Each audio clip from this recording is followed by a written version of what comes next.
안녕하십니까. 저는 뉴질랜드에 살고 있는 복음 증거자 유은진입니다. 자, 오늘도 정말 사랑하시는 우리 주 예수 그리스도의 말씀을 우리가 사모하여 제가 이렇게 여러분께 예수 그리스도께서 주신 말씀을 증거하고자 합니다. 이번 주는 특히 하나님께서 저에게 엄청난 그 자비를 주셔서 제가 복음은 무엇인가라는 시리즈를 지금 하고 있다가 오늘은 하나님께서 우리 죄를 사하시는 우리 하나님께서 베푸시는 놀라운 자비에 대해서 제가 여러분들께 증거하고 싶습니다. 자, 그리고 소제목으로 사도에게 주신 죄 사함의 권세라는 것. 자, 이번에 제가 여기에 대해서 자세하게 얘기는 안 할 것이고 나중에 새로운 주제로 여기에 대해서 말을 할 것이지만 이 사도에게 주신 죄사함은 엄청난 그 권세, 자, 우리에게 그 주신 권세가 뭔지 우리가 또 알아야 되겠습니다. 제 채널을 구독하시는 분들이 어떤 분들인지 저는 알 수가 없지만, 제 말씀은 단단한 식물입니다. 단단한 식물이고, 누룩의 말씀이 아닙니다. 자, 누룩이라는 것은 무엇이냐면, 자, 생명의 말씀, 즉, 하나님께서 주신 그 생명의 말씀이 바로 우리의 그 빵이죠. 빵. 우리에게 일용할 양식이라고 했을 때 그 양식이라는 것은 우리의 영의 말씀을 말하는 것이고, 그 영의 말씀, 그리고 누룩이라는 것은 바로 그 영의 말씀의 양식인 빵을 부풀게 하는 게 누룩입니다. 그래서 많은 그 목사님들이, 자, 세상 목사나 하나님의 주의 종이나 이제 그 양식을 소화되기 쉽게 누룩을 넣으면 빵이 부풀어서 그 빵을 먹을 때 굉장히 소화가 쉽게 되죠. 그런데 예수님께서는, 자, 우리가 주는 생명의 양식에 누룩을 섞지 말라고 말하고 무교병을 먹으라고 하셨습니다. 무교병을 먹는다는 것은 하나님의 말씀 그대로 우리가 먹어야 되는 거예요. 우리가 예수 그리스도의 말씀을 전할 때도 나의 세상적인 지식이나 나의 경험이나 나의 무슨 어떤 에피소드라든지 이런 거를 다 섞어가지고 하나님의 말씀을 마치 무슨 혼의 양식처럼 이걸 부풀어서 이렇게 그 성도들에게 먹이는 목사님들이 많은데, 이 하나님의 양식이라는 건 혼의 양식이 아니라 영의 양식입니다.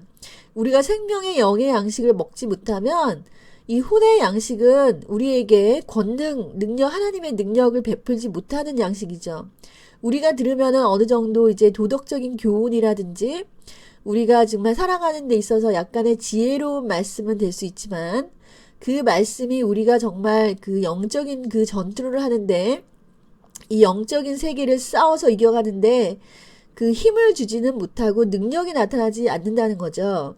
그래서 제가 여러분들께 드리는 이 말씀은, 자, 성경 중심으로만 하기 때문에 바로 무교병을 먹는 것과 같은 단단한 식물입니다. 그래서 제 채널을 시청하시는 분들의 숫자도 굉장히 적고, 저는 이 채널을 뭐 사람들의 시선을 끌고자 이거를 여러 가지 말을 하고 싶지가 않습니다. 저는 예수 그리스도의 복음만을 전하기를 원합니다.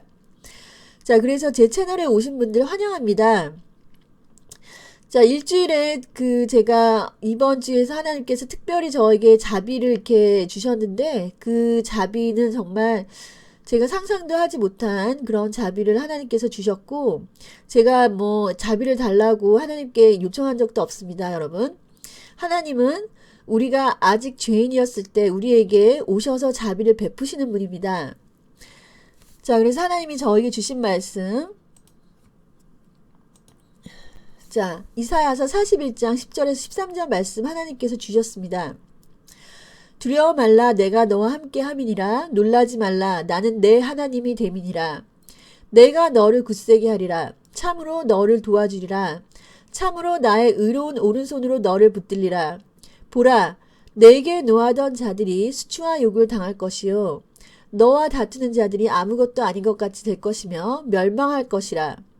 내가 찾아도 너와 싸우던 자들을 만나지 못할 것이요, 너를 치는 자들은 아무것도 아닌 것 같이 허무한 것 같이 되리니, 이는 나 여호와 너희 하나님이 내 오른손을 붙들고 내게 이르기를 두려워 말라, 내가 너를 도우리라 할 것임이니라.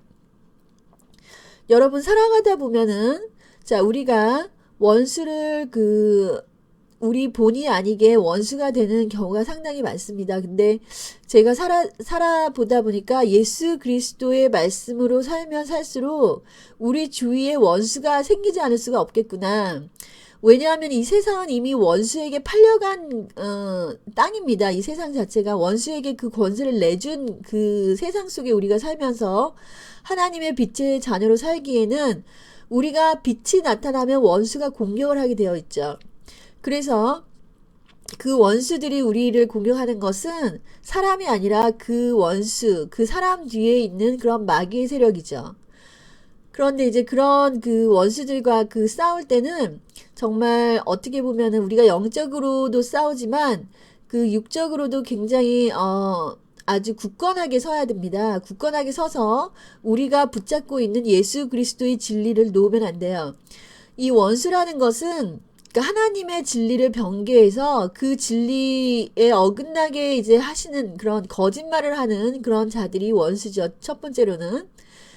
그래서 그들이 이제 어떤 그 세상적인 굉장히 큰 권위를 가지고 옵니다. 이제 목사라든지 전도사라든지 아니면 교단의 어떤 그런 그 실세라든지 아니면은 교회 가면은 항상 자기 그 위계 질서를 세우기 위해서 그 힘을 잡는 자들이 있지 않습니까? 교회라는 데가 그런 데가 아닌데 지금 현재 교회가 그렇게 돼버렸죠. 자, 어쨌든 간에 그런 그 원수들, 하나님의 것만 나타나면은 공격을 하는 그런 원수들이 항상 있습니다. 왜냐하면 그들이 하나님의 자녀라면 하나님의 종을 붙들고 하나님의 종을 세우려고 할 것이지만 그들은 하나님과 원수되는 그런 그 자리에 있기 때문에 하나님의 것이 나타나면 무조건 공격을 하게 되어 있습니다. 그런 사람들이 누구냐면 바로 예수님 시대에는 바리새인이었습니다. 바리새인은 예수님이 어떤 기적만 하고 하나님 것이 나타나면 이상하게 와서 예수님을 공격을 하는 거예요. 근데 그 사람들이 왜 그렇게 할까요? 바로 그 뒤에 마귀의 원수가 있기 때문인 거죠. 그들이 하나님을 믿는다고 했지만 그들 안에는 하나님을 정말 진리를 찾는 것이 아니라 세상적인 탐욕, 내가 그 바리새인이라고 불리면서 사람들한테 받는 존경, 종교인으로서 내가 하나님을 믿는다고 하기 때문에 그들이 가지게 되는 권세와 부, 그 다음에 그 명예, 그런 것에 더 관심을 가졌던 사람이고 그들은 행동으로 모든 것은 하나님의 의가 아니라 자신의 의로 행동으로 이렇게 보여주는 것을 좋아합니다. 그래서 어떤 그런 그 카톨릭을 가면은 이제 결혼을 하지 않는다는 그 금욕적인 행동, 그런 거를 자기의 의로 나타내는 거죠. 그 선교사들이 이제 와서 자기들이 뭐 월급을 안 받고 이런 식으로 내가 마치 자신들이 마치 큰 희생을 하면서 하나님의 일을 하는 것처럼 하지만 그 속에는 아무것도 없더라. 이게 지금 많은 자들이 그 하나님의 의를 알지 못해서 정확한 그 하나님의 길을 인도하는 주의 종들이 상당히 적더라는 것입니다. 그런데 그런 자들이 이상하게도 하나님의 사람을 공격합니다. 이상하게 하나님의 사람을 공격해요. 그 안에 그 사람들이 바리새인이 영이 없다면 하나님의 사람을 알아보고 같은 하나님의 사람이면 하나님의 사람을 알아보겠죠. 알아보고 그들을 높여 세워주고 그 다음에 그 하나님의 것이 나타나도록 인도해주고 도와주고 이렇게 하지 않겠습니까? 그런데 이제 그런 일들이 사실은 나타나지 않고 오히려 공격을 한다. 왜냐하면 육이 죽지 않았기 때문에 모든 것을 외모로 판단을 하는 거죠. 근데 하나님은 외모로 판단하지 않고 그 안에 그 사람 안에 무엇이 있는지를 보시는 분이 바로 하나님이시죠. 자, 그래서 그 바울의 그 일생을 제가 한번 그 성경을 찾아보면서 봤더니 바울이라는 그분께서는 사실은 그 12사도의 바울이 들진 않았습니다. 왜냐하면 그는 예수님을 본 적이 없어요.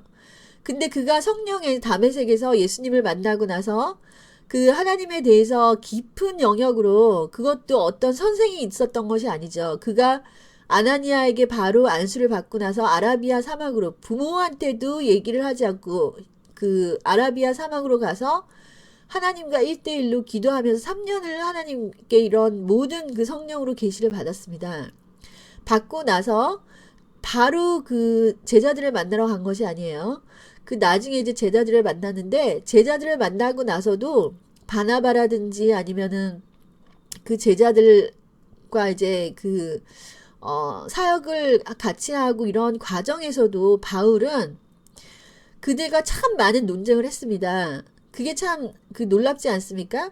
우리가 인본적으로 생각할 때는 믿는 자들끼리 다 연합해가지고 뭔가를 해야 되는 게 맞다고 생각하죠? 그렇지 않습니다, 여러분.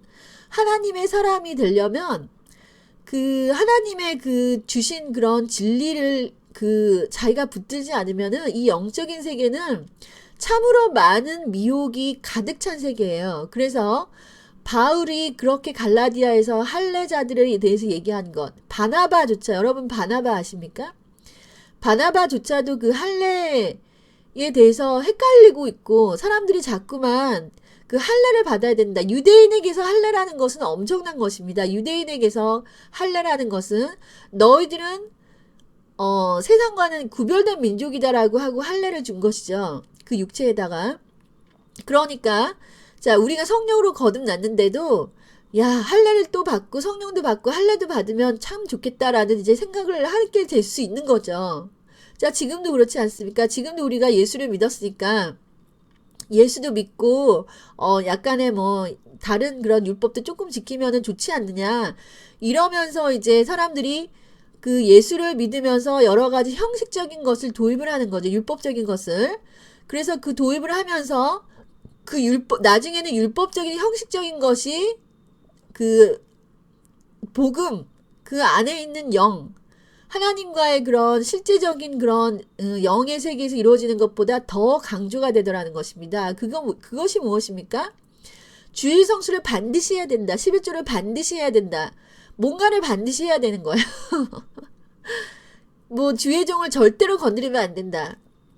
이런 그 겉으로 나타나는 것이 우리 영으로 나타나는 것보다 더 강조가 되면 그것이 율법적인 것이 되는 것입니다. 그래서 이미 우리가 성령으로 거듭났다 하더라도 우리가 영으로 났으나 성령으로 났으나 육체로 끝나면은 우리가 온전한 구원을 하나님이 우리들에게 베풀 수가 없습니다. 그래서 실패한 복음이 돼요. 구원이 하나님께서 이루신 그 구원은 이 영 안에서 온전하다는 것이죠. 그런데 그 온전한 것이 되지 못하고 우리가 율법과 복음을 섞게 될 때, 우리가 세수를 헌부대에 넣게 될 때, 그렇게 될 때에는 온전한 것이 나타나지 못하고 우리의 그 실패한 그 죄가 다시 드러나게 됩니다. 왜냐하면 율법으로 우리가 의롭다함을 받을 수가 없는 것이 영의 법칙이에요. 그것이 생명의 성령의 법과 죄의 법에서 하나님께서 분명히 그 믿는 자들에게 정말 그 하나님의 의를 알고자 하는 자들에게 계시하신 것입니다. 저도 그것을 알기 위해서, 그 의를 알기 위해서, 그리고 그 영적인 법을 알기 위해서 참으로 많은 고생을 한 사람이에요. 제가 14살 때 골방에서 제가 성령을 받았다고 하지만 그 후로 여러분 엄청난 기적이 일어났지만 저는 바로 선생이 되지 않았습니다. 제가 그때 정말 선생이 됐더라면 정말 하나님께서 더 많은 그런 능력을 베풀었을지도 몰라요. 근데 제 양심에서 제가 그때 20살 뭐 그때 그 되었지만 그때 뭐 기도만 하면 능력이 나타나면 기도만 하면 뭐 응답이 안 되던 것이 없었어요. 그리고 굉장히 큰 하나님의 축복을 받고 제가 지금 48살이지만 제가 늙지를 않습니다. 사실은 얼굴이 굉장히 동안입니다. 사람들이 제 나이를 알지 못해요. 제가 어떻게 보면은 제 남편은 제가 결혼을 늦게 했지만 제가 40 넘어서 결혼했는데 저를 처음 만나서 제가 22살인 줄 알았다고 하거든요. 그런데 제가 그런 거를 한 번도 이제 자랑을 하지 않았습니다. 제가 20살 때 그런 능력이 나타나도 그런 거를 자랑하지 않았어요. 왜냐하면은 저는 더 깊은 것이 있을 거라고 생각을 했습니다. 그 더 깊은 것이 무엇이냐면, 능력보다 더 깊은 것이 무엇이냐면, 바로 예수님의 진리를 내가 아는 것이에요. 그런데 실제적으로 요즘에 보면은 많은 사람들이 그런 어떤 영적인 그런 싸움이라든지 훈련도 전혀 받지 못하고 하나님의 말씀을 성령 안에서 계시받지도 못하고 그냥 신학을 나와가지고 그 목사라는 타이틀, 그 인본주의적인 그런 그 타이틀이나 이 뭐 좋아서 그런지 아니면은 진짜 하나님의 그런 그 사모함이 있어서 그런지 몰라도 그냥 바로 주의 종이 되려고 하는 거죠. 그러니까 제가 항상 그분들에게 리마인드 해주는 게 이거예요. 너희들은 많이 선생되지 말라. 선생이 더 큰 심판을 받는다. 여러분들이 알고 있는 그 정도의 그런 진리 안에서는 우리가 언제든지 미혹이 나타나면은 미혹에 넘어질 수밖에 없습니다. 그래서 저는 정말 공부를 많이 했습니다. 공부를 많이 한 게 제가 뭐 제 힘으로 공부를 한 게 아니라 하나님께서 그 성령으로 안에서 지혜를 주시더라고요. 성령 안에서 지혜의 영을 받아가지고 세상적으로도 굉장히 큰 성공을 했습니다. 제가 뉴질랜드에서 뭐 그 영어 선생도 하고 그리고 그 영국 그 석사학위도 그냥 제가 여기서 뭐 그 원어민들과 결어서 뭐 여러 가지 그런 놀라운 간증들이 저도 많아요. 그런데 이런 게 중요한 게 아니다. 내가 이런 간증을 해가지고 사람들을 뭐 이렇게 기적을 해가지고 체험하게 만들어서 물론 엄청난 기적을 제가 간증할 것이 많습니다. 그런데 그런 거를 사람들한테 자랑해서 사람들을 모으고 이런 것에 관심이 없습니다. 왜냐하면 그걸로 우리가 천국 가는 것이 아니기 때문이죠. 제가 정말 관심이 있는 것은 정말 우리가 이 세상 모든 사람들이 유교, 불교, 도교 뭐 할 거 없이 많은 사람들이 진리를 찾는데 기독교인들도 마찬가지예요. 기독교인들도 여러분이 결국에 여러분이 가져야 될 것은 진리예요. 진리가 우리 안에 오시면 그 말씀으로 인해서 하나님께서 우리의 죄를 더 이상 기억하지 아니하신다고 하시죠. 여러분이 정말 의롭게 되는 것은 우리가 진리로 밖에 의롭게 될 수가 없습니다. 그래서 제가 여러분들께 지금 전하는 그 하나님의 그 지식의 말씀은 이것은 정말 그 흔한 지식은 아닙니다. 여러분들이 그 굉장히 지루하실 겁니다. 제 이 지금 뭐 프레젠테이션이나 이런 거 파워포인트 이렇게 들어보면은 제가 처음에 이제 그 만민중앙교회 영분별부터 시작을 했죠. 그런데 그 만민중앙교회도 사실은 그 영분별이라는 것은 정말 어려운 교회예요. 그 교회 영분별이 그 많은 사람들이 그 능력에 따라가고 이렇게 됐는데 그 능력이라는 게 하나님께 속한다고 할지라도 바울이 그 천사가 가져다 준 복음이라고 할지라도 정말 그 바울이 그 얘기한 복음이 아니면은 저주를 받을 것이라고 했습니다. 그러니까 참 하나님의 길을 가는 것은 쉬운 길이 아니에요. 왜 이게 쉬운 길이겠습니까, 여러분? 복음이라는 것은 어린아이와 같이 마음이 깨끗한 자에게는 굉장히 쉽지만 우리가 이제 어른이 돼가지고 이런 세상 때가 다 이제 묻어가지고 이 복음을 다시 보려고 하면은 이게 굉장히 어려운 게 될 수가 있어요. 왜냐하면은 이 복음은 우리가 하는 게 아니라 하나님이 하셔야 되거든요. 하나님이. 그러니까 우리가 마인드가 다 그 지금은 죄가 문제가 아니라 이 죄는 어디서 왔냐면 선악과에서 왔어. 선악과에서 온 율법적인 그런 그 마인드로는 이 하나님의 복음의 마인드를 그 이해할 수가 없습니다. 이거는 정말 비밀이에요. 비밀이기 때문에 우리가 정말 제대로 알고 신앙생활을 해야 된다. 제대로 알고 신앙생활을 하지 않으면 우리가 이 영적인 길을 제대로 갈 수가 없다는 것입니다. 우리가 아무리 노력하고 울고 해도 천국을 갈 수 있는 게 아니에요. 인간의 힘으로 천국을 갈고 내 능력으로 내 정성으로 기도를 하고 그렇게 되는 것이라면 정말 열심히 하는 사람이 천국 갑니다. 근데 열심히 한다고 천국 가지 못하더라는 거죠. 저도 너무나 열심히 해봤습니다. 그런데 그 열심에서 구원이 오는 게 아니라는 걸 제가 알았기 때문에 여러분들에게 이게 정말 그 알아야 될 것은 정말 알아야 된다. 하나님의 그 복음이라는 것은 이 세상 어떤 지혜와 지식보다 뛰어나고 높은 것입니다. 그런데 이것을 갖다가 함부로 공부해가지고 정말 그 세상에서도 어떤 지혜와 지식을 받지 못한 사람이 이 복음을 아주 그냥 쉽게 생각해가지고 이거를 그냥 주의 종이 돼서 전달한다? 이거는 정말 말도 안 되는 것이에요. 바울이 왜 바울이 됐습니까? 그 사람은 그 율법이라든지 그런 세상적인 지식에서도 완전 뛰어난 사람이고 모든 걸 이제 율법에 대한 모든 걸 통달한 사람이었죠. 하나님께서 그의 그릇을 쓴 이유가 있습니다. 그러니까 우리가 진리에 대해서 정말 굳건하게 바로 서자. 진리에 대해서 그리고 의에 대해서 정말 굳건하게 바로 서자. 그리고 조금이라도 양보를 해서는 안 된다. 조금이라도 이게 타협이 없다. 이 진리에 대해서는 사랑이라 그러고서 무조건 막 타협하고 사람들하고 평화를 가지고 많은 사람들이 저한테 그렇게 뭐 이렇게 그런 타협이라든지 이런 게 왜 없냐고 이렇게 하시는 분들이 상당히 많은데 그렇게 해서는 우리가 사람의 종이 되지 하나님의 종이 될 수가 없기 때문입니다. 바울이 그랬죠. 내가 사람의 종이 되랴 하나님의 종이 되랴.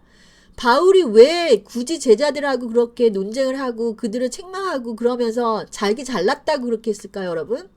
복음이 복음되기 위해서 그가 그렇게 했다고 하는 거죠. 그러니까 제가 이 길을 가면서도 참 외로운 길이구나. 나에게는 친구가 없구나. 왜냐하면 진리가 되게 하기 위해서는 우리가 사람하고 연합하는 게 아니죠. 우리가 사람과 그 네트워킹을 해가지고 그들의 소셜 네트워킹 안에서 어떤 give and take를 하면서 우리가 너도 좋고 나도 좋고 뭐라 그러죠? 누이 좋고 매부 좋고 이런 식으로 신앙생활을 할 수가 없다는 것입니다. 그래서 참 힘든 길이다. 그런데 그 와중에 하나님께서 이런 놀라운 그 자비를 나한테 주시는데 제가 뭐 잘해서 그랬다는 게 아니에요.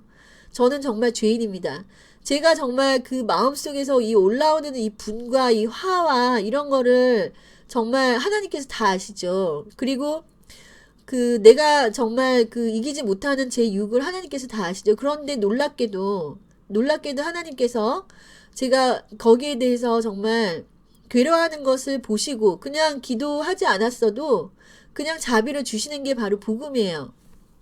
자, 그래서 그 하나님께서 오늘 주신 놀라운 자비, 그래서 그 시편에 보면은 그의 자비를 찬양하라는 이런 그 시편의 말이 정말 많이 나오는데 우리가 이 하나님의 자비에 대해서 어떤 그런 계시라 그래야 될까? 하나님께서 이렇게 주신 이런 자비, 그 마음,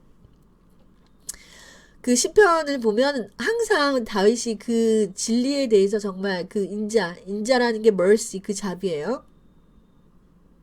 항상 얘기를 하더라고요. 그죠?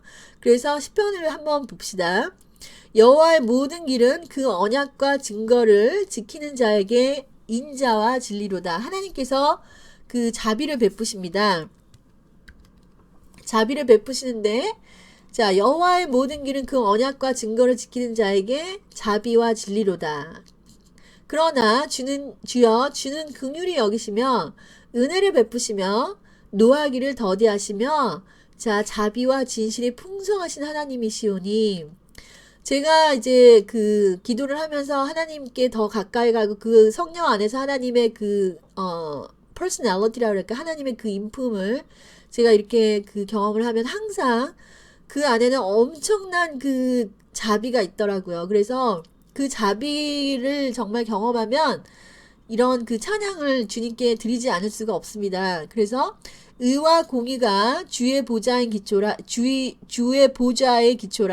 하나님은 의롭고 공의로우시지만 자, 인자함과 진실함이 주를 앞서 행하나이다. 여러분 보세요. 예수님께서 우리 죄를 사하시는 그 마음이 바로 하나님의 그 mercy, 그 자비 때문에 우리를 정말 사랑하시고 우리 죄를 사해 주십니다. 여호와는 은혜로우시며 자비하시며 노하기를 더디하시며 그 인자하심이 크시도다. 그렇죠? 여호와의 자비와 긍휼이 무궁하심으로 우리가 진멸되지 아니함이니이다. 이것이 아침마다 새로우니 주의 성실이 크도소이다. 자, 아침마다 하나님께서 새로운 자비와 긍휼을 베풀어 주시는 거죠. 그런데 여러분, 이 자비와 긍휼을 우리가 정말 그 체험을 하려면 여러분이 어떻게 해야 될까요? 제가 이렇게 물으면 많은 사람들이 내가 어떻게 해야 되니까, 뭐, 하나님의 자비를 받으려면 내가 똑바로 서야 되고, 내가 이거 해야 되고, 전혀 그렇지 않아요. 하나님의 자비는 우리가 여전히 죄인 되었을 때 하나님이 자비를 베풀어 주시는 거고, 하나님이 우리를 사랑하시는 거고, 하나님이 그의 놀라운 성품으로 우리를 정말 사랑해 주십니다. 그런데 이 자비를 우리가 받아야 돼요. 이 자비를. 주와 같은 신이 어디 있으리까? 주께서는 죄악을 사유하시며 그 기업에 남은 자의 허물을 넘기시며 인애를 기뻐하심으로 노를 항상 품지 아니하시나이다. 다시 우리를 긍휼히 여기셔서 우리의 죄악을 발로 밟으시고 우리의 모든 죄를 깊은 바다에 던지시리다. 여러분 보세요. 와, 주와 같은 신이 어디 있겠습니까? 이러죠. 주께서는 죄악을 사유하시고 그 기업에 남은 자의 허물을 넘기시며 인애를 기뻐하심으로 노를 항상 품지 아니하신다. 우리가 정말 내 죄를 사해달라고 기도할 때는 우리가 하나님의 그 자비하심을 이렇게 상고를 하면서 하나님께 긍휼을 베풀어 달라고 이제 기도를 하는데, 근데 그 긍휼을 베풀 때는 정말 우리의 기도할 제목이 뭡니까, 여러분? 하나님께서 긍휼을 베푸셔야 할 이유가 뭐죠? 자, 우리가 죄를 졌기 때문입니다. 우리의 죄를 하나님께서 발로 밟으시고 우리의 죄를 깊은 바다에 던지신다. 이 엄청난 하나님의 죄를 사하시는 놀라운 자비와 능력을 정말 찬양하고 싶습니다.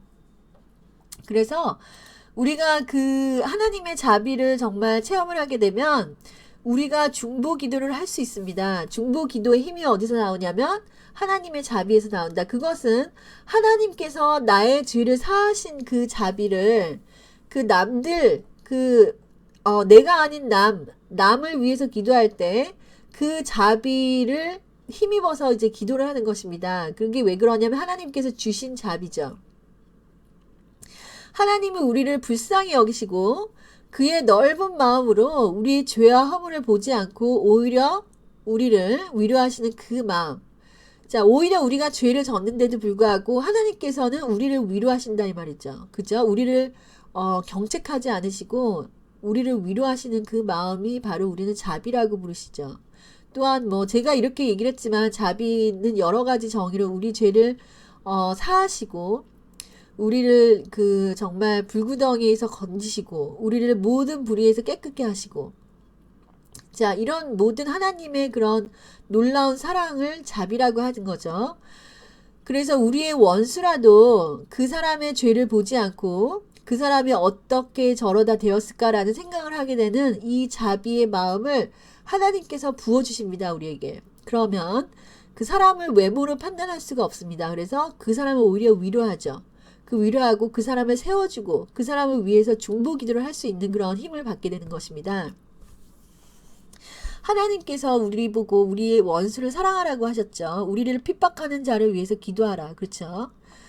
그런데 그 사람의 죄를 보지 않고 그 사람이 어쩌다 저렇게 됐을까, 정말 어쩌다가 저렇게 됐을까라는 그런 정말 마음에서는 이제 미움이 이렇게 막 올라와도 도대체 저 사람은 어떻게 저렇게 됐을까? 정말 진짜 지혜가 없어서, 정말 어리석어서, 혹은 정말 가정 환경이 안 좋아서, 또는 그 사람이 겪은 것이 너무나 많아서 그 사람의 눈을 보면은 어떤 죄인이라도 어떤 원수라도 그 사람이 자의로 악을 행할 수도 있는 사람도 있겠죠. 그런데 정말 자의로 행하는 것이 아니라 정말 알지 못하고 어리석어서, 그죠? 그리고 그 사람이 정말 어떤 그런 환경 때문에, 그렇죠?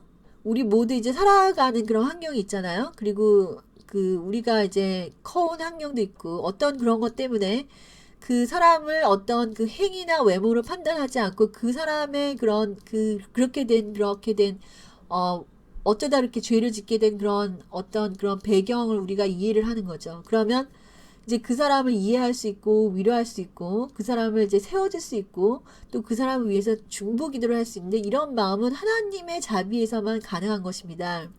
그죠? 그래서 하나님의 자비의 마음이 나에게 채워지게 되면, 자, 행객이던, 자, 지나가던 사람들도 이렇게 제가 그 하나님의 그 마음이 이렇게 왔을 때는 이 사람들을 이제 거리에서 이렇게 보면은 거리에 지나가는 모든 사람들이 고아구나, 아버지가 없는 고아구나, 이렇게 느껴질 때가 있었습니다. 하나님께서 우리를 바라보는 눈이, 여러분 고아를 보면은 어떠세요, 마음이? 정말 불쌍하고 안 됐죠. 왜냐하면 우리가 제일 필요로 한 게 우리 부모님이죠. 우리 부모님이 없이 자란 고아들을 한번 보십시다, 여러분. 그 고아들 정말 그 불쌍한 마음이 드는데, 하나님께서 우리를 보는 그 자비의 마음이 어떠냐면, 우리가 마치 이 세상을 살아가는데 우리 힘으로 살아가는 우리들, 자, 하나님 없이 살아가는 우리들, 그럼 지나가다가 이제 사람을 보면은 정말 뭔가를 향해서 뛰어가는 저 사람들, 그런데 그 사람들은 바로 어떤 사람들입니까? 고아와 같다라는 거죠. 하나님께서 보시기에, 하나님께서 우리를 보시기에 고아와 같다.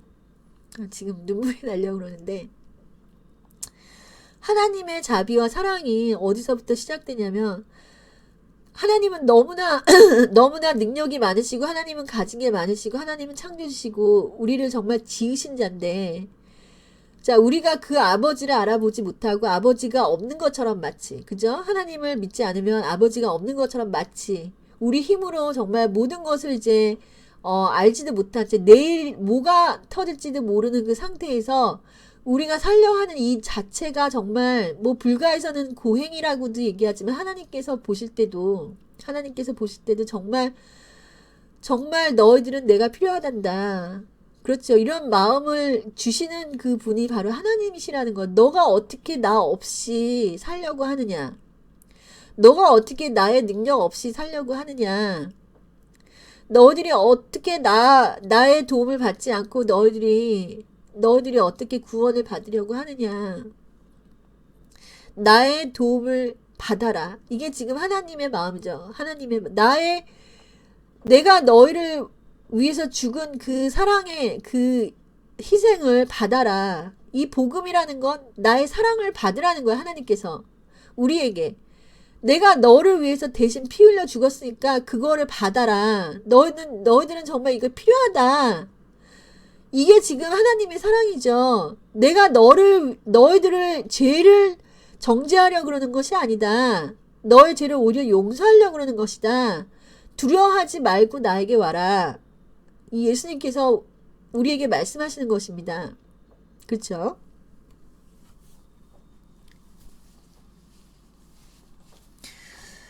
그 마음을 하나님께서 주시고, 친구든 친척이든 모든 사람들의 삶이 얼마나 힘들고 불쌍한지, 자, 우리의 심령이 가난해지고 천국을 소망하는 마음으로 이제 바뀌게 됩니다. 하나님의 자비가 오면은 그렇게 되죠. 그래서 우리 인간의 삶 자체는 힘들어요. 그 자체가 고난이고, 우리는 어리석어서 어떤 결정을 내려도 우리가 완벽한 결정을 내릴 수가 없습니다. 그죠? 그래서 어쩌다가 속기도 하고 배신당하기도 하고, 우리가 겪는 이런 작은 것에 희비희락, 아주 조그만 것에 기뻐하죠, 우리가. 그리고 정말 작은 것에 정말 슬퍼하고 괴로워하고, 정말 아무것도 아닌 것에도 자살하고. 자, 여러분, 예수님께서 여러분을 위해서 죽었습니다. 예수님께서 여러분의 그런 그 모든 것을 위해서 돌아가셨습니다. 그러니까 그걸로 인해서 여러분들 부담을 주려고 그러는 것이 아니라 그것을 공짜로 받으라고 하는 게 복음이에요. 근데 이 복음이 지금 너무나도 corrupted 된 거죠. 이제 지금 perverted 된 거죠. 그래서 우리의 연약한 모습이 하나님께 우리를 얼마나 그 안쓰럽게 보는지, 그분의 크심을 생각하면 우리는 이제 그분의 자비의 크심도 그분의 크심에 비례할 것이라는 걸 우리가 이제 짐작할 수가 있는 것입니다. 그죠? 하나님이 얼마나 크십니까? 이 모든 것을, 여러분, 이 모든 것을 다 지으신 분이 하나님이죠. 그럼 그분의 자비를 한번 생각해 보세요. 그분이 작은 거 뭐 하나 갖고 여러분이 뭐 11조 안 했다고, 여러분이 뭐 조그만 거 하나님한테 안 했다고 그런 거 갖고 삐지겠습니까, 하나님이? 여러분의 죄, 어떤 죄라도 하나님께서 다 포용할 수 있습니다. 여러분이 여러분을 용서 못하는 거지 하나님이 여러분을 용서 못하는 것이 아니죠. 그분의 자비가 얼마나 크신지 우리가 정말 생각하면서 그걸 믿으면 좋겠습니다. 그죠? 그래서 하나님의 자비는 그러면 언제 베푸시냐? 우리가 착한 일을 해서 하나님의 자비를 베푸시는 게 아니라 하나님은 그의 의지대로 그분이 하시는 거야. 그냥 그분의 하시고 싶으니까 하시는 것인데 그러니까 우리가 그분의 자비를 찬양할 수가 있지. 내가 착한 일을 해서 하나님이 나에게 자비를 줬다면 우리가 하나님을 찬양할 게 뭐가 있어요? 하나님을 찬양할 게 없죠. 내가 잘나서 그렇게 된 거 아닙니까? 그런데 내가 정말 전혀 한 게 없지만 하나님께서 그 자유 의지대로 우리를 사랑하시기 때문에 우리가 하나님을 정말 사랑할 수가 있는 거잖아요. 그래서 자, 히브리서 4장 12절에 13절 한번 보시면 하나님의 말씀은 살아있고 운동력이 있어서 좌우의 날선 어떤 검보다도 예리하여 혼과 영과 관절과 골수를 찔러 쪼개기까지 하며 자, 마음의 생각과 뜻을 판단을 하신다. 하나님께서 마음의 생각과 뜻을 판단하신다. 그래서 지은 것이 하나도 그 앞에 나타나지 않음이 없고 우리의 상관하시는 자의 눈앞에서 오직 만물이 벌거벗은 것 같이 드러난다. 여러분이 그 하나님 앞에 벌거벗었다. 하나님이 그것을 핸들하지 못하실 분이 아니에요. 자, 하나님은 여러분의 그 마음과 생각과 뜻을 다 판단을 하신다고 하지 않습니까? 우리가 하나님 앞에 우리 행동으로 천한 행동에서 우리를 포장한다고 할지라도 하나님께서 여러분의 마음과 생각, 뜻을 다 알고 계신다고 하잖아요. 그죠? 그러면은 여러분 어떻습니까? 여러분 떳떳하십니까? 떳떳하시면 좋죠. 자, 그게 우리가 복음으로 난 자, 우리는 떳떳해야 돼요. 왜냐하면은 숨길 게 뭐가 있습니까? 아버지 앞에. 여러분 엄마 앞에서 뭐 엄마랑 같이 목욕탕 간다고 그것이 여러분에게 무슨 어떤 그런 부끄러움이 됩니까? 그렇지 않죠.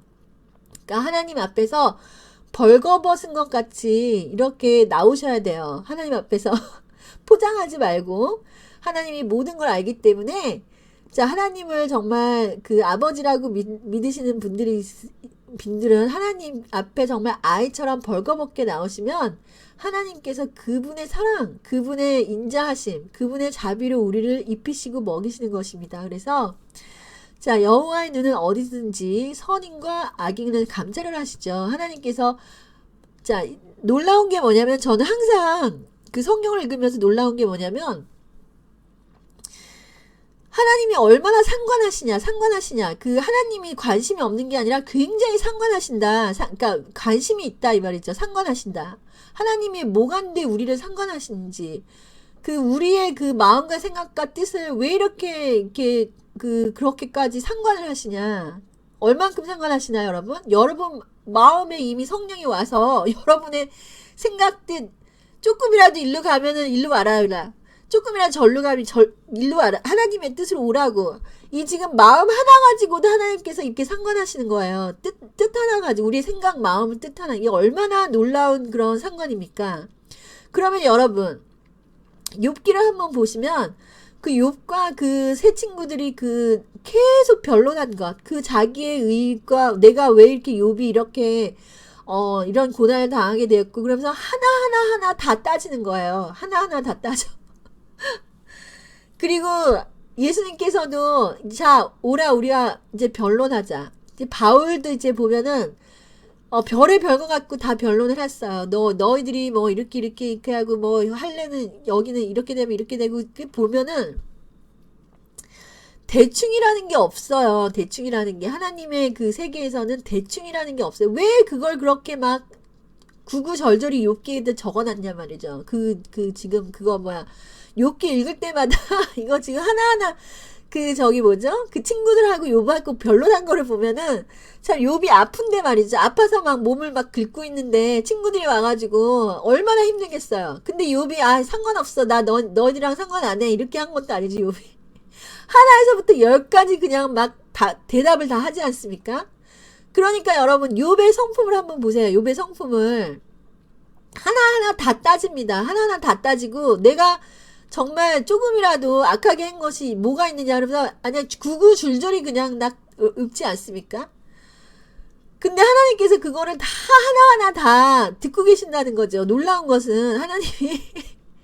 하나님이 그 조물주신데 그 인간의 그런 생각과 마음과 뜻을 그냥 하나하나 다 읽고 계시는 거예요. 자, 이것이 정말 놀랍다고 저는 생각이 들거든요. 그러니까 여러분, 우리의 생각, 뜻, 판단, 이거를 우리는 정말 알지 못하고 할지라도 하나님께서는 다 판단을 하시고, 하나님께서 정말 변명할 그런 그게 없고, 정말 그러니까 이게 지금 어떻게 생각이 드세요, 여러분? 이 말을 들으면은. 어떻게 생각해요? 저는 지금 옛날에 참 그 사람들한테 그 논쟁을 할 때마다 저보고 굉장히 따진다고 사람들이 많이 얘기를 했어요. 사실은 제가 정말 이거 고백하지만 그 말만 하면은 제가 따진다 그러더라고요. 이렇게 하나하나 이렇게 논리적으로 저는 이게 지금 왜냐하면은 이제 그거를 알고 싶고 막 이렇게 하니까 막 따지는데 정말 그게 뭐 좋은 버릇은 아니죠. 어떻게 보면은 그 따짐을 받는 사람은 얼마나 힘들겠어요. 그런데 물론 이제 그게 좋은 것은 아니지만 그게 이렇게 좋은 것으로 쓰이려면 하나님의 이런 제가 말씀을 이렇게 막 그 분석을 해가지고 막 이렇게 어떻게 보면 말씀도 이제 따져서 가르치는 거라고 할 수도 있겠죠. 제가 뭐 영어 문법 선생님이지만 영어 문법도 그냥 완전히 해부를 해가지고 제가 이제 학생들한테 가르치는데 이게 지금 너무나도 이제 그 정확하게 가르치죠. 근데 이제 성경 말씀도 마찬가지로 이 그 하나님의 그 말씀 하나하나를 우리가 정말 그 주의 깊게 정말 하나님은 왜 이렇게 말씀하셨는지 이거를 지금 기도하면서 하나님한테 물어보고 또 물어보고 그죠? 이렇게 하다 보니까 하나님께서 이런 그 성경의 말씀을 정말 완전히 그 정말 그 퍼즐 맞추듯이 다 알게 해주시는 그런 지혜를 주시더라. 이 말이 무슨 말인지 몰랐을 때 하나님께서 지혜를 주시더라. 그래서 하나님은 자 그의 의지대로 우리를 사하시는 거예요. 우리가 뭐 좋은 약간의 뭐 나쁜 짓을 했는데 우리의 그 마음을 갖다가 포장을 해가지고 선한 행동으로 포장을 해가지고 하나님 저 그 선한 행동을 이제 하지 않았습니까? 이러면서 하나님한테 뭐를 달라고 하는 게 아니고 우리의 그 마음과 생각 뜻이 벌거벗은 듯이 하나님께서 다 알고 계시기 때문에 하나님이 우리 형편, 우리의 그런 걸 다 알고 계시기 때문에 불쌍해서 하나님께서 불쌍해서 그냥 건져주시는 거죠. 죄에서. 자, 그래서 제가 놀라운 그런 하나님의 그 말씀을 여러분들께 지금 말씀을 드릴 텐데 이 말씀을 그냥 듣지 마세요. 자, 요한복음 20장 22절에서 23절에서 이 말씀을 하시고 저희를 향하사 숨을 내쉬며 가라사대 성령을 받으라. 너희가 네 죄든지 사하면 사하여질 것이요 네 죄든지 그대로 두면 그대로 있으리라. 여러분 이 말을 한번 보세요. 이게 그냥 귀로 듣고 흘릴 말씀이 아닙니다. 여러분 성령을 받아 이 말씀을 누구한테 했냐면 사도들에게 하신 거야. 이 말씀을 그냥 전체 무슨 multitude crowd에게 한 것이 아니에요. 모든 그 관객들에게 한 것이 아닙니다. 우리가 하나님의 말씀과 하나님의 뜻을 정확하게 봐야 돼요. 하나님께서는 사도들에게 죄 사함의 권세를 주십니다. 너희들이 네 죄든지 사하면 사하여질 것이고 네 죄든지 그대로 두면 그대로 있으리라. 여러분 이게 지금 뭐 내가 중보기도 해가지고 저 사람을 위해서 내가 기도했더니 뭐 하나님께서 죄를 사해 줄 것이다 이런 막연한 게 아닙니다. 여러분 죄 사함을 주는 권세가 있다라는 것은 여러분 그 사람의 죄를 사해주면 그 사람이 인생이 완전 바뀌고 그 사람의 환경이 완전히 바뀌고 그 사람이 완전히 그 문제가 있으면 그게 다 풀어지고 그 사람의 병이 있으면 낫고 그 사람이 어떤 그런 그 환경에 어려움이 있으면 그게 다 풀어지는 게 이 죄사함의 권세예요. 왜냐하면은 여러분 기도하면 여러분이 하나님의 계시를 받으면 여러분의 문제와 병과 이런 질병과 여러 가지 그런 것들이 다 죄에서 왔습니다. 그런데 여러분이 그 사람을 위해서 기도해서 죄사함의 권세를 갖고 기도하면 그 사람이 성령을 받을 수도 있어요. 성령의 은사를. 그래서 이 죄사함의 권세라는 거는 여러분 이거는 정말 예수님만이 죄사함의 권세. 예수님조차도 바리새인이 그때 그 뭐라 그랬죠? 그 중풍병자를 루프 지붕으로 이렇게 내려오니까 하나님께서 예수님께서 중풍병자를 고치실 때 중풍병아 물러가라 한 것이 아니고 중풍병자에 뭐라 그랬습니까? 네 죄 사함을 받았다라고 하는 거예요. 그러니까 어떤 병들은 그 죄 때문에 오는 병들도 있다. 근데 바리새인이 수근수근 거렸죠. 아니 이 사람이 도대체 누군데 죄를 사하는 권세가 있냐? 죄를 사한다 그러냐? 그렇죠. 그런데 그 예수님의 죄사함의 권세를 사도들이 받는 것입니다. 여러분은 이 경험을 한 적이 있습니까? 저는 이 경험을 한 적이 있습니다. 저는 제가 기도할 때 이런 엄청난 죄사함의 권세를 하나님께서 주시는 걸 알아요. 제가 하나님께서 받았습니다. 정말 솔직히 제가 이런 그 간증을 하게 되면은 정말 저는 근데 이거를 모든 사람들이 다 받는 줄 알았어요. 그리고 그렇게 막연하게 생각하시는 분들이 있는데 이거는 정말 다른 권세, 사도들에게 주는 권세입니다. 그래서 이 권세를 제가 이제 깨닫고 나서 정말 예전에는 정말 이게 왔어도 깨닫지 못했습니다. 제가 이게 지금 저희 어머님의 그 죄를 위해서 기도했을 때 하나님께서 그 성령으로 이 죄를 엄마 대신 제가 기도해서 사해 주시면서 이게 어머님의 그 입이 완전히 마비가 됐어요. 하나님께서 입술로 죄 짓는 그것을 그 진노가 거기에 임했더라고요. 그러니까 보니까 제가 엄마 위해서 중보기도를 하는데 이 사람들의 입에서 나오는 그 말에 하나님께서 엄청난 그런 진노가 임해 있더라. 그래서 그 엄마 대신해서 그 엄마의 그 입술의 죄를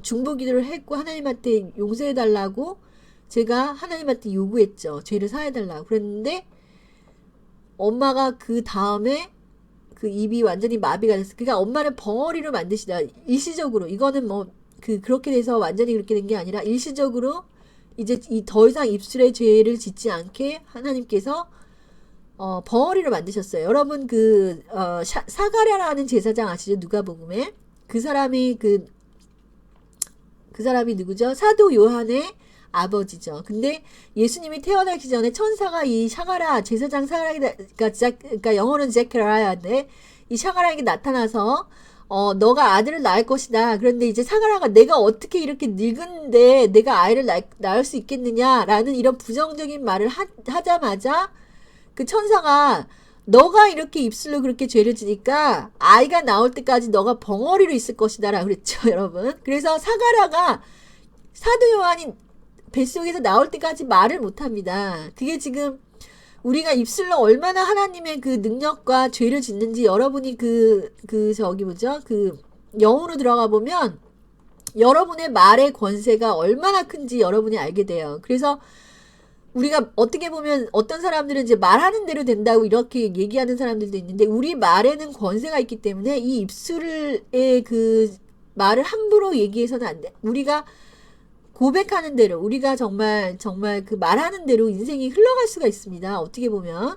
그렇기 때문에 그런 그 입에 우리의 모든 마음에 있는 것이 예수님께서 입으로 나온다 그랬죠. 그래서 내 말로 내가 심판을 받는다 그랬어요. 그러니까 우리가 기도하면 기도할수록 이 말이 얼마나 중요한 건지를 우리가 알게 됩니다. 그래서 내 제자들은 이 배에서 생수가 흘러서 하나님의 말씀이 그냥 나오는 거예요. 이 배에 생수가 있으면 하나님의 말씀이 나오죠. 저는 정말 이 말씀을 전하는 것을 너무 사랑하는데 왜냐하면은 정말 오랜 동안 이제 하나님께 기도하고 하나님께 모든 걸 이제 간구하고 이제 지금 말씀이 그냥 이 속에서 정말 생수처럼 이제 흘러나오는 그런 제가 경지에 이른 것 같습니다. 어떻게 보면. 그래서 여러분께 이 말씀을 전하지만 제 자랑은 아니고요. 하나님께 영광 드립니다. 그래서 예수님께서 너희가 네 죄든지 사하면 사하여질 것이요 네 죄든지 그대로 두면 있으리라. 여러분 제가 이 권세를 받았다는 걸 제가 알지 못했을 때 저는 이런 게 모든 사람들이 다 나타나는 줄 제가 생각했어요. 근데 정말 많은 사람들을 만나고 교회에서 신앙생활하고 정말 하나님께서 저에게 주신 이 권세라는 거는 아무나 받는 것이 아니구나. 이게 정말 제가 완전히 한 몇 년이죠 지금 한 수십 년 지금 제가 신앙생활을 하면서 알게 된 것입니다. 어쨌든 간에 제가 말씀드리는 거는 하나님의 자비가 이렇게 나한테 흘러나오면 하나님의 자비가 이렇게 그러니까 하나님께서 자비를 주시는 거죠. 하나님께서 자비를 주시는데 그 자비라는 엄청난 사랑이 하나님께서 주세요. 그 엄청난 사랑을 이 지금 사랑이라는 게 정말 미칠 정도의 사랑을 하나님이 주십니다. 이게 지금 어떻게 보면은 정말 미친 사람이 돼야 되는 것처럼 정말 이것 때문에 고민될 때가 한두 번이 아닐 때가 있습니다. 왜냐하면은 근데 그렇게 그 사랑을 주실 때는 하나님께서 그 죄사함의 권세, 그 사람을 위해서 기도하라고 주시는 그 죄사함의 권세를 하나님께서 주시더라는 것이죠. 그런데 문제는 뭐냐면 자, 자비를 베풀 수 없는 한 가지 부류가 있다. 하나님 예수님 시대에서도 자비를 안 베푸신 부류가 누구냐면 바리새인이었어요. 바리새인. 근데 문제는 뭐냐? 예수님은 그들을 위해서 자비의 마음이 있었지만 그들은 자비를 원하지 않았습니다. 그 자비를 원하지 않았어요. 왜냐하면 내가 자비가 왜 필요해? 나는 의인인데. 나는 이미 하나님을 위해서 다 버리고 다 뭐 내가 뭐 월급도 안 받고 이렇게 선교지를 왔는데 나같지만 해. 자, 그 이유는 그들은 자신이 하나님을 위해서 자신의 의와 행위로 하나님의 뜻을 이룰 수 있다. 자신의 의로. 제가 복음을 뭐라 그래서 자신의 의와 반대 하나님의 의를 이루어야 된다. 하나님의 의. 하나님의 의에 복종을 해야 되는데 자신의 의와 행위로 하나님의 뜻을 이룰 수 있다고 믿는 잘못된 믿음을 가지고 있는 거죠.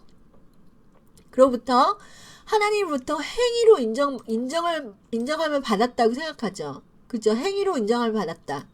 그렇기 때문에 그들의 마음은 부유해요. 부유하다는 거는 뭐냐면, 나는 굉장히 의로운 사람이야. 의에 목마른 게 아니라 그 안에는 불의로 가득 차 있는데도 자신이 뭐가 부족한지 알지 못하고 그 자신이 부족한 걸 드러내지를 않아요. 이 사람들이. 왜냐하면은 그 위치 때문에 주의 종이라는 위치는 어떤 위치입니까? 항상 리드만 해야 되는 위치잖아요. 사람들한테 어떻게 보여야 됩니까? 난 죄인입니다. 예. 이렇게 보이면은 참 좋겠지만, 예? 이 성도들 자체가 어떤 분들이에요? 성도들 자체가. 예수님으로부터 나지 않는 성도들은 어떤 사람들입니까? 교만한 사람들인데, 이 교만한 사람들한테 난 죄인이 이렇게 되면 교만한 사람들은 오히려 그 사람을 이용을 하죠. 그죠? 그렇기 때문에 그러지도 못하는 거죠. 이 주의 종이라는 위치가.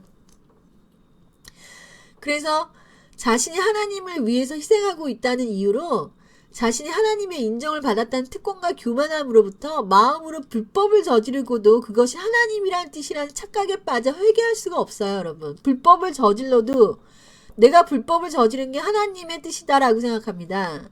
이게 지금 하나님의 일을 위해서 했다라고 생각해요. 이게 지금 여러분 이런 사람들이 정말 제 주위에 있어요. 제 주위에. 목사라는 사람이 얼마나 많은 불법을 저지른데도 자기가 목사니까 하나님의 종이다. 그러니까 나는 이 불법을 저질러도 이게 하나님의 뜻이다. 라고 이렇게 착각에 빠져서 이런 사람들은 회개할 수가 없는 거죠. 하나님이 자비를 베풀어도 자기가 스스로 그거를 원해서 하는 거죠. 그러면 하나님이 그 자비가 오겠습니까, 여러분? 하나님의 자비는 누구한테 왔어요? 복음이라는 건 자비가 누구한테 왔어요? 여러분 보세요. 부자 청년하고 삭개오라는 그 사람이 있었잖아요. 부자 청년은 구원을 못 받아요. 왜냐하면 자기가 율법이라는 걸 다 지키고 산다고 생각을 했고 나는 뭐가 부족한지를 모르겠다는 걸 자기가 다 지켰으니까.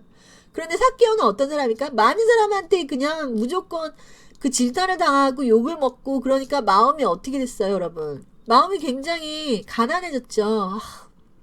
나는 아무한테도 인정을 못 받고 정말 내가 올바로 사는 게 뭔지 알았으면 정말 똑바로 살고 싶다라는 마음이 드는 거예요. 그가 왜 그렇게 했나요? 모든 사람들이 그렇게 사니까 자기도 그렇게 살았는데 정말 하나님이라는 그 메시아라는 그 하나님께서 정말 계신가? 모르는 거죠. 자기도 계신가? 정말 있다면은 정말 정말 그 의를 받고 싶다. 그 용서를 받고 싶다라는 그 마음이 그냥 그 마음에서 이미 하나님께서 예수님께 보신 거죠. 삭개오의 마음을. 뭘 봤어요? 심령이 가난한 걸 본 거죠. 예수님께서.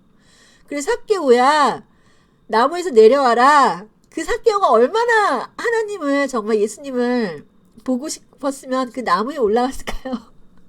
그러니까 그 사모하는 마음 예수님의 의를 사모하는 마음이 있으니까 예수님께서 그거를 본 거예요. 그래서 야, 내가 오늘 내 집에 가서 묵어야 되겠다. 그러니까 이 모든 사람들이 아니, 삭개오 집에 예수님이 가시네? 저 삭개오 그 나쁜 놈인데?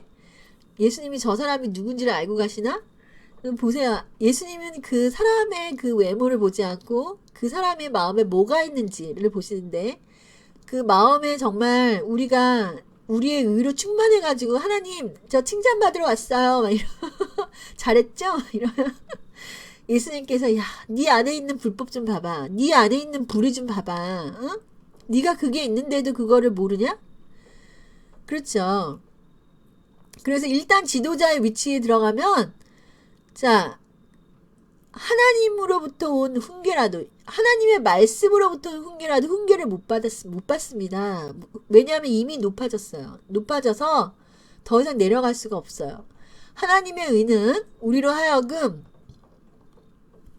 자, 하나님의 의라는 게 뭐지? 자신의 의가 아니라 하나님의 의. 제가 복음은 무엇인가라는 그 동영상에서 하나님의 의에 대해서 집중적으로 지금 말하고 있는데, 하나님의 의는 우리로 하여금 예수 안에서 육이 죽게 만드는 거예요. 육이 죽게.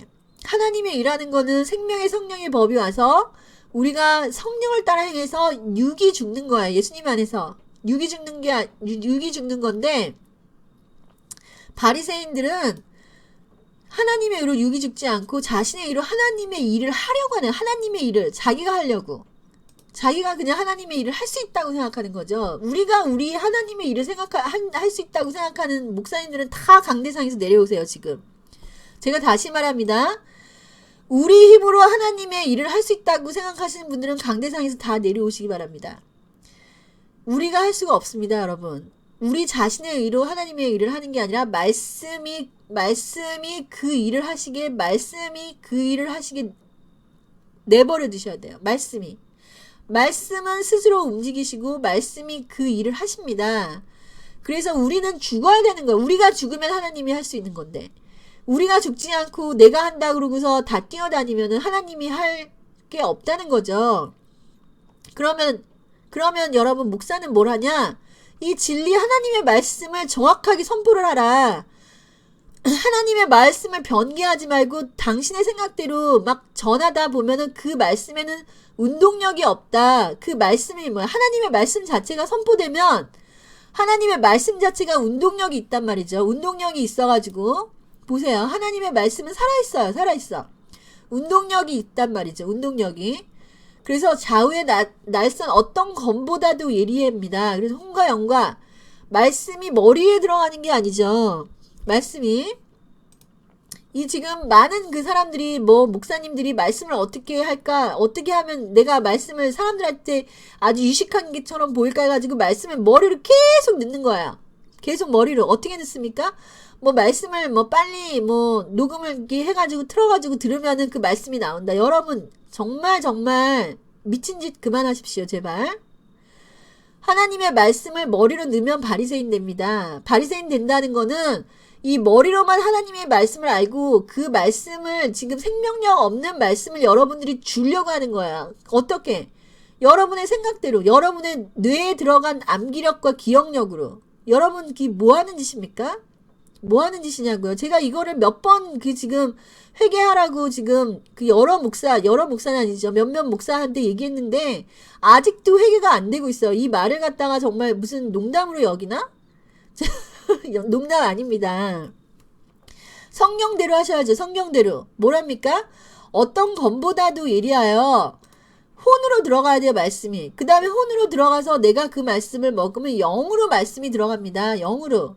이 말씀은 영의 양식이죠. 근데 내가 일단 혼에서 내 마음에서 그걸 억셉트 해야지 영으로 들어가겠죠. 그 영으로 들어간 말씀은 관절과 골수를 찔러 쪼갠다. 우리 몸으로 들어가는 거야, 말씀 자체가. 그럼 몸으로 들어가면 말씀이 우리의 육신을 죽여버려요.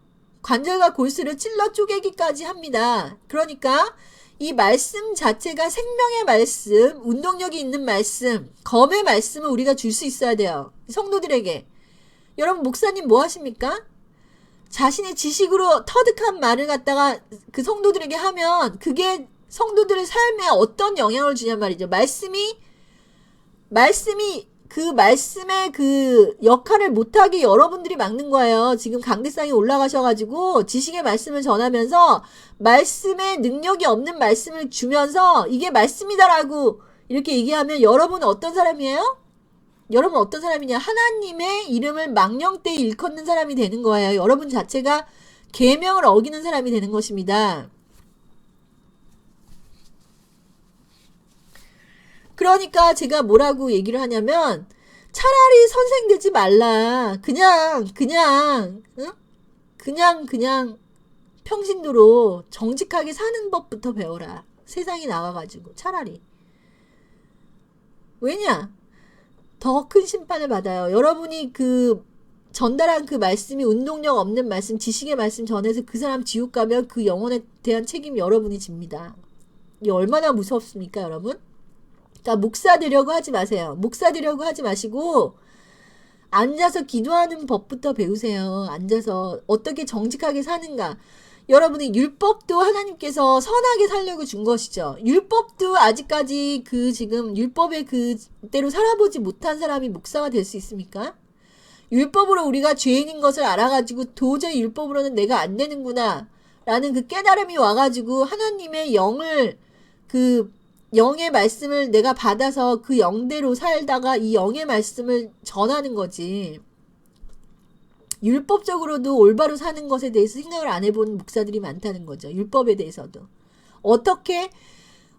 율법이라는 게 뭐예요, 여러분? 율법이라는 게. 여러분, 율법대로 한번 살아보려고 노력하셨어요? 율법은 뭐라 그럽니까, 여러분? 예? 우리가 지금 율법이라는 게 뭐 하나님의 십계명도 율법이지만 어떤 그런 도덕률, 이 땅에서 얘기하는 어른들이 하시는 말씀, 이게 다 율법이잖아요. 선생님들이 하는 말씀 율법이잖아요. 학교에서 선생님 말씀 못 듣고 아빠 말씀, 엄마 말씀 무시하는 사람이 목사가 될 수 있습니까?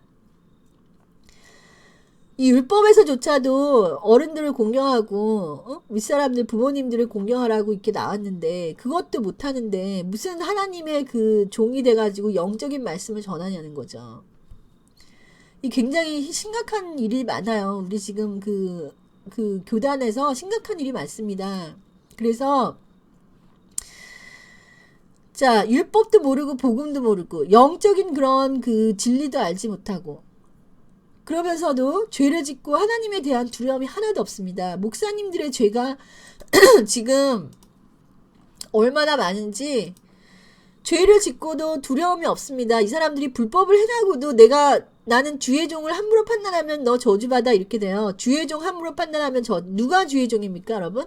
하나님대로 하나님의 말씀대로 살아야 주의 종이지. 목사라는 타이틀이 있다고 주의 종 됩니까? 목사라는 타이틀 받았다고 무조건 나는 신의 아들이 됩니까? 하나님의 뜻대로 행하는 자라야지만 하나님의 아들이 될 수가 있는 거죠. 그러면서 아주 그냥 큰 권위로 판단하지 말라 그래요. 저보고 주의 종 함부로 판단하지 말라고. 자, 그래서 불법을 회개하지 않는 스이 목사라고 제가 말씀을 드리지만 제 주위에 있는 한 분. 자, 바리새인은 특징이 있어요. 바리새인의 특징은 하나님 것이 나타나면 바로 공격을 하는 게 바리새인이야. 너무나도 웃긴 게 자, 바리새인은 예수님의 그 기적만 나타나면 예수님의 어떤 일만 행하시면 예수님의 어떤 그런 그 엄청난 그런 그 하나님 것만 나타나면 너무너무 신기하거든요, 이게. 왜냐하면 자기의 상상으로 자기의 그 뜻대로 자기의 어떤 그런 그 인간의 능력으로 나타나지 못할 게 나타나거든요. 그러니까 나도 하나님 믿는 사람인데 나도 하나님 그 주의 종인데 나도 막 이렇게 뭐 하나님 말씀 듣는 사람인데 그 포지션 자신의 위치에서 어떤 사람이 하나님의 기적이 나타나고 막 이러면은 예, 하나님 것이 나타났습니다. 하나님께 영광 돌립니다. 이게 아니에요. 그게 아니라 이상하게도 능력만 나타나면 바리새인은 그걸 공격을 해요. 능력만 나타나면. 그렇죠? 아니면은 그걸 갖다가 무슨 능력 나타난 것을 막 기싸움을 하는 거, 기싸움을. 하나님의 그런 어떤 그런 간증, 하나님이 나에게 역사한 그런 간증을 하는데 너만 경험했어? 나도 경험했어? 막 이런 식으로, 이런 어떤 그런 이런 지금 육이 주어지지 않은 어떤 하나님을 정말 높이고 찬양하는데도 그것을 어떤 자랑하는 것이다. 잘난 척하는 것이다.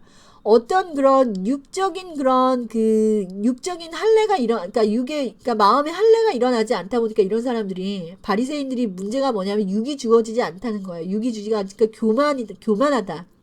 교만하다라는 거는 세상 사람들이 어떤 식으로 교만합니까? 여러분 세상 사람들은 서로 막 치열히 경쟁하면서 막 이렇게 살아가지 않습니까? 그런데 예수 믿는 사람들이 그런 세상 사람들의 교만한 이런 삶의 그런 방식에서 마음의 할례를 받지 못해서 지금 교회에 들어와 있다는 거죠. 이런 사람들이 문제가 뭐냐면 교회에서도 세상 사람들처럼 경쟁하듯이 지금 무슨 어떤 경쟁의 그런 장소로 교회를 지금 차지하고 앉아가지고 거기를 무슨 경쟁 기싸움 하는 장소로 만드는 거예요. 그러니까 이게 지금 얼마나 가슴이 아픈지 제가 모르겠어요. 이거 지금 이런 거를 제가 생각하면 이 마음에서 막 분노가 올라옵니다. 제가 이거를 하나님의 성전을 더럽히는 자가 누구입니까, 여러분? 여러분이 세상에 나가가지고 네? 어떤 그런 지금 세상의 방식이 어떤 방식이에요, 여러분? 서로 다 잘났다고 자기가 뭐 어떻게 지금 뭡니까 여러분? 다 잘났다고 그러고서 지금 막 서로 경쟁하는 그런 어떤 그런 그 곳이 세상 아닙니까? 그런데 우리가 거기에 대해서 죽었단 말이에요. 하나님 안에서 그런 교만한 세상, 경쟁적인 세상 방식, 어떤 유기의 것을 사용하여서 육신의 자랑, 이런 것에는 우리가 죽은 사람이죠. 그게 뭐 겉으로 죽은 게 아니에요. 우리 속 마음에서 그런 교만한 그런 마음이라든지 경쟁하고자 하는 마음을 예수 안에서 죽어야 되는 거예요. 그런데 교회 안에서도 서로 시기하고 경쟁하고 질투하고 그러니까 하나님 것을 이렇게 얘기하는데 잘난 척하네? 나도 그런 거 해봤지. 누구나 그런 거 다 해봤는데 너 왜 그래? 이렇게 돼요. 지금 이 사람들이 말하는 게 이 지금 말이 되냐고요. 누군가가 하나님을 높이면 하나님의 지금 어떤 그 놀라운 능력이 나타나면 하나님께 영광을 돌려야죠. 하나님께. 그런 걸 경험해 봤으니까 우리가 당연히 하나님께 같이 영광을 돌리는 거지. 어떻게 거기서 잘난 척을 한다. 아니면 어떻게 우리도 이런 걸 다 해봤다. 너만 한 줄 알아? 이런 식으로 사람을 자꾸만 이렇게 빌드업을 하는 게 아니라 이게 무슨 기죽이기? 그러면 기싸움을 하는 거예요. 기싸움을 이 바리새인들이 하는 일이 그거예요. 그런데 그런 사람이 있어가지고 제가 어떤 목사님인데 나는 그런 뜻이 아닌데 왜 이 사람이 그렇게 했을까? 나는 제 말투가 사실은 정말 어떻게 보면 똑 부러지는 말투가 있기 때문에 그거를 이제 정말 오해했으면은 그런 뜻이 아니니까 그런 걸 또 제가 이제 뭐 신경 안 써도 될 일을 가지고 제가 가서 나이도 굉장히 어린데 목사님 하면서 제가 그거를 이제 오해하지 마시라고 왜 그렇게 오해하냐 이렇게 얘기를 하러 갔더니 그 대화하는 도중에 외모로 그 사람을 저는 함부로 판단하지 않는데 목사라고 해서 나이 어려도 존댓말 해주고 이 말하는 도중에 이 모든 말들을 들어보면요 그 사람의 영적인 상태가 다 드러나요. 이게 지금 영적인 상태가 드러나는데 그 바리새인에게서 불법이 드러나더라 그러는 거죠. 그러니까 여러분 잘 들어보세요. 이게 지금 제가 그 사람이 불법을 해가지고 이 사람이 뭐 약점을 제가 드러내는 것이 아닙니다. 그런데 참 그래서 아직 나이가 어리다 보니까 아직 하나님의 그런 뜻을 모르니까 내가 하나님의 그 말씀을 전해서 똑바로 회개를 했으면 참 좋겠다는 생각이 있었습니다. 그리고 제 하나님은 자비를 주시고 그런 그 불법에서 건져낼 수 있는 그런 능력이 있으신 분이시기 때문에 그런 거를 이제 전달하기 위해서 말씀을 전하기 시작했는데 완전히 성령의 충만을 받는 거예요. 그죠?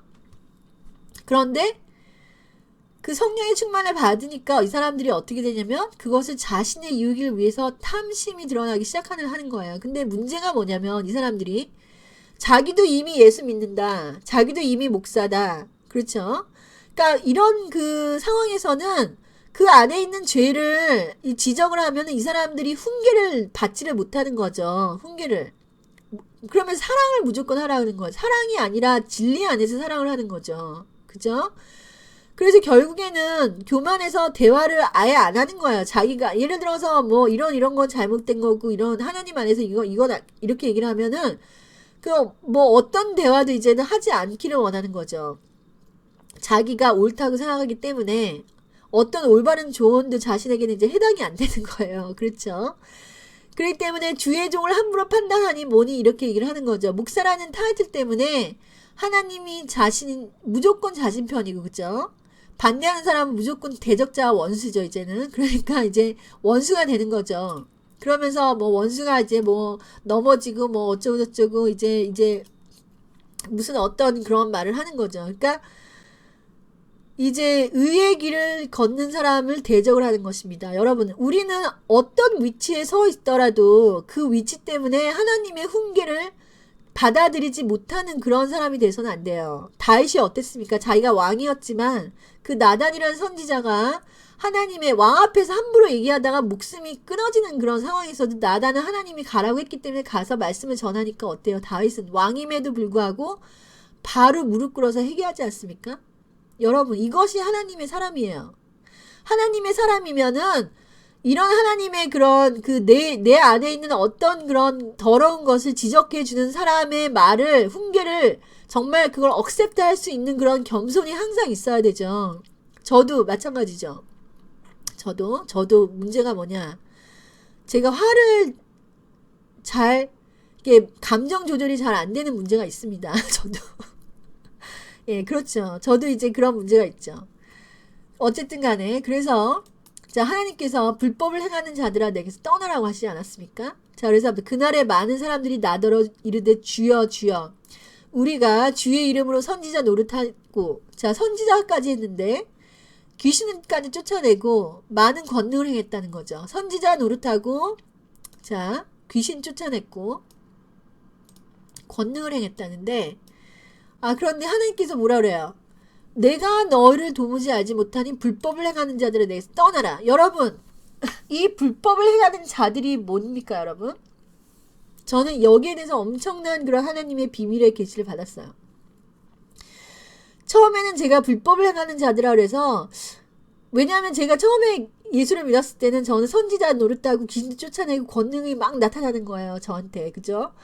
그런데도 그것이 하나님의 그 천국을 가는 그런 어떤 그런 그 표적이, 그러니까 어떤 구원의 표가 되지 못하더라는 것에 저는 상당히 놀랐습니다. 이 말을 듣고서는 저는 권능이 나타나면, 기적이 막 제 인생에서 나타나고 막 이러면 하나님이 정말 함께 하신다는 증거인 줄 알았어요. 제가 신앙이 어렸을 때는.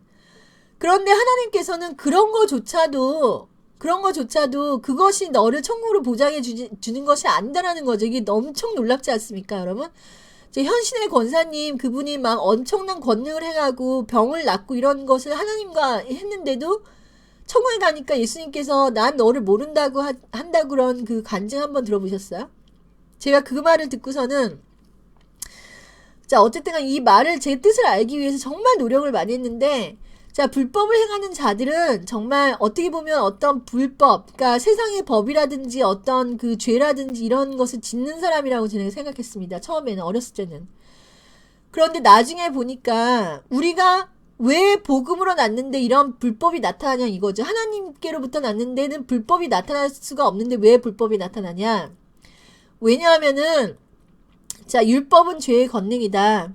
우리가 하나님의 의대로 행하지 않으면 우리의 것이 나타나면 불법이 나타날 수밖에 없구나. 그래서 제가 지금은 이 불법이 뭐냐? 생명의 성령의 법을 행하지 못하는 자들아. 생명의 성령의 법대로 살지 않는 자들아. 내게서 떠나라는 것입니다. 생명의 성령의 법대로 살지 못하면 어떤 법을 쫓아가는 사람? 율법을 쫓아가는 자들아. 율법이 나타나면 여러분, 율법은 우리가 완전하게 이루지 못하기 때문에 불법이 나타날 수밖에 없죠. 죄가 드러날 수밖에 없죠. 예수를 믿는데 죄가 아직까지 해결이 안 됐다? 여러분, 불법 속에서 행하는 자들입니다. 그래서 제가 복음을 이제 그 증거를 하면서 이 불법이 뭔지, 그리고 이제 그 복음 안에서 어떻게 하나님께서 완전한 구원, 정말 그 죄를 극복하는 그런 사람이 되는지, 거기에 대해서 제가 만든 동영상 복음이란 무엇인가 같이 여러분께서 들으시면은 제 말이 뭔지 더 정확하게 이해가 되실 거라고 생각합니다. 자, 그래서 우리가 왜 예수를 믿는데 불법을 행하지 않고서는 하나님 뜻을 행할 수 없습니까, 여러분? 예수님께서는 바람과 그 다음에 폭풍에게도 명령할 수 있는 분이세요. 바람과 폭풍이 쳤을 때 바람과 폭풍을, 야, 폭풍아 왜 이러니? 조금 리뷰크 꾸짖었다 그러죠, 폭풍한테. 너 좀 잠자네, 응? 잔잔해. 여러분, 이런 권능이 있는 예수님께서 여러분을 정말 여러분의 그 희생이 뭐가 필요해서 여러분을 불법으로 인도해가지고, 예? 불법을 저지르면까지 하나님 일을 하게 만드냐는 거지. 말도 안 되는 그런 생각을 가지신 분들 너무나 많아요. 예수 믿으면서 주의 종이라고 하면서, 주의 종은 여러분, 이 세상에서도 본이 돼야 되지만, 하나님 나라에서 완전한 그런 선으로 행하는 게 뭔지를 아는 사람들이 주의 종이 되셨으면 좋겠습니다. 자꾸만 예수님의 이름을 이런 식으로 내가 주의 종인데 이제 불법이 드러나면 이 세상 사람들이 어떻게 보겠어요. 그러니까 자꾸만 개독 하는 거죠. 지금은 왜 세상 사람들이 지금 기독교를 핍박하게 되어 있습니까, 여러분? 기독교 내에서 이 불의를 성도들이 쉬쉬하는 거죠. 아, 우리 주의 종 이제 건들면 안 된다. 내가 함부로 하면 안 된다. 뭐 이런 식으로 하니까 결국에는 뭡니까?